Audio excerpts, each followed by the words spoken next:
اس کے بارے میں حدیث بھی ہے کہ جب آدمی نماز کے لیے کھڑا ہوتا ہے تو شیطان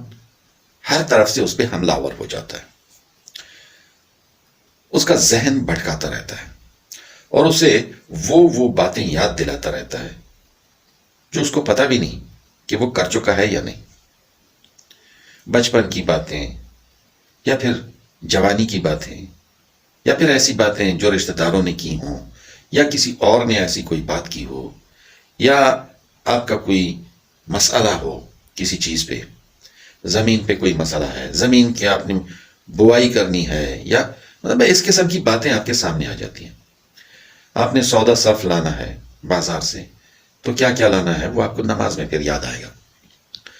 یا آپ نے کتنے روپے خرچ کیے وہ آپ ادھر آ کر کے حساب کتاب کر رہے ہیں کہ یار میری جیب میں تو 1000 روپیہ تھا، تو اس میں اتنے اس میں خرچ